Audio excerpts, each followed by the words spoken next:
Meus irmãos e minhas irmãs, paz e bem. Na liturgia de hoje, nós celebramos um grande santo da espiritualidade, da mística moderna, São Francisco de Sales.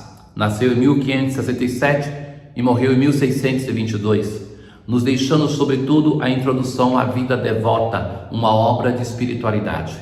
É importante, meus caros, nós visitarmos essas fontes, porque nós muitas vezes ficamos no desejo de um caminho de oração, de espiritualidade, e não nos apercebemos que tantos santos, tantíssimos, deixaram, muitas vezes contra a vontade, por imposição do diretor espiritual, deixaram um belo patrimônio de espiritualidade.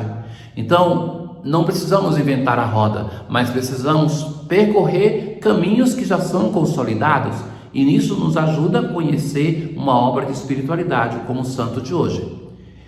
A carta aos Hebreus hoje vai dizer assim, que o Cristo ofereceu-se a si mesmo uma vez por todas. Diferentemente dos sacrifícios passados que tinham que ser repetidos, então nós depois vamos rezar com o salmo que Deus não quer sacrifício nem holocaustos. Por isso o salmista vai dizer, eis que venho. Este eis que venho é a imagem do Cristo que oferece a si mesmo para a nossa salvação.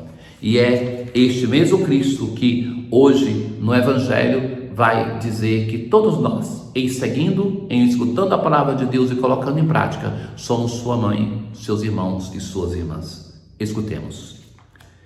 Na antífona de hoje, velarei sobre minhas ovelhas, diz o Senhor. Chamarei um pastor que as conduza e serei o seu Deus. Irmãos da carta aos Hebreus, a lei possui apenas o esboço dos bens futuros e não o modelo real das coisas.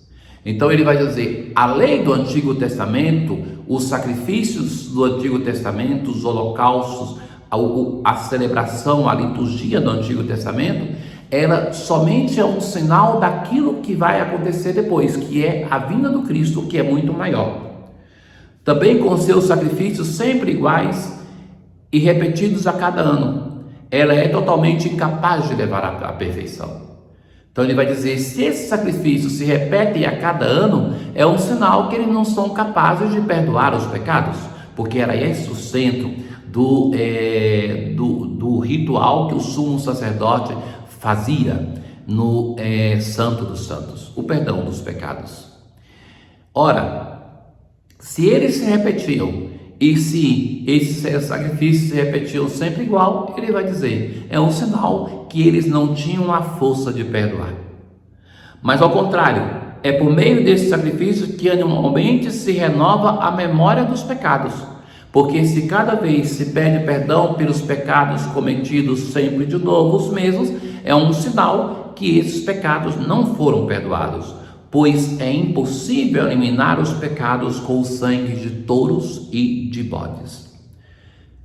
Por isso então, que Cristo afirma ao entrar no mundo, tu não quisestes vítima nem oferenda, mas formaste-me um corpo, e por isso eu digo, eis que venho.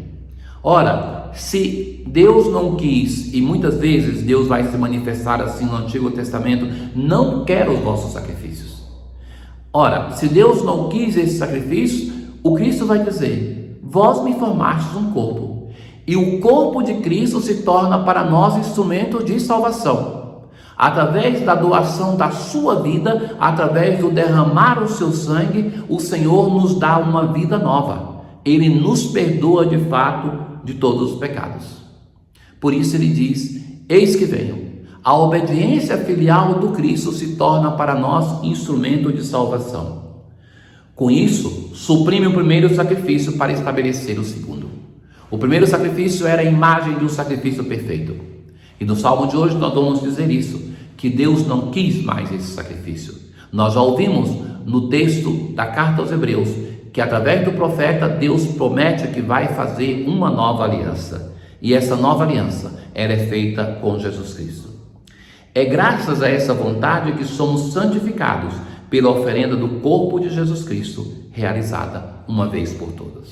Esta oferenda do corpo de Jesus Cristo se dá de modo cruento, com dor, com sangue na cruz, mas ela se renova cada dia sobre o altar de modo incruento.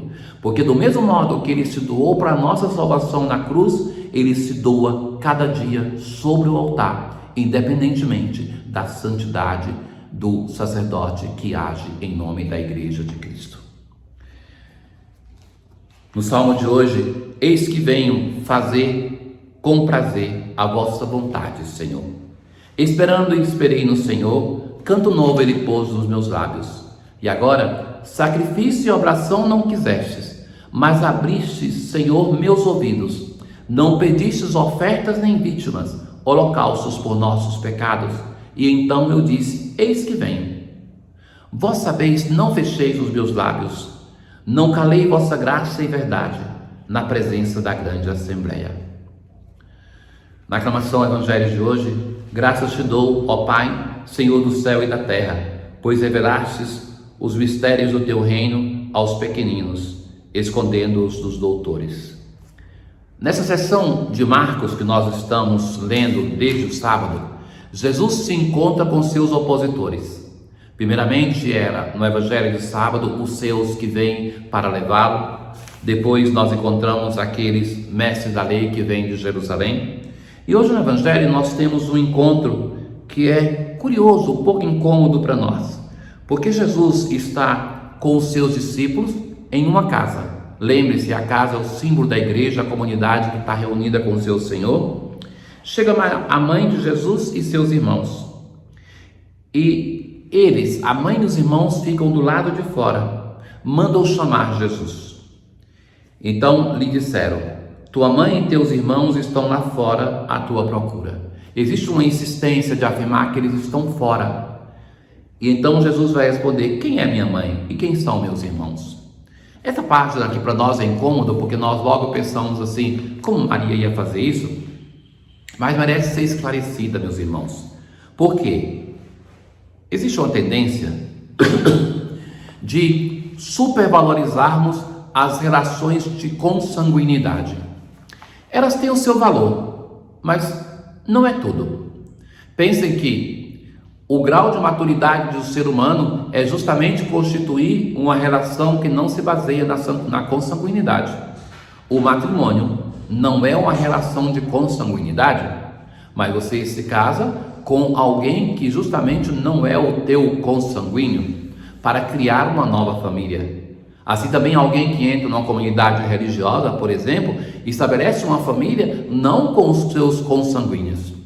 Para o povo de Israel, a consanguinidade era uma coisa muito importante. Então, os seus consanguíneos. E aí então Jesus vai dizer uma coisa insistente no Evangelho, que através da fé nós formamos uma nova família.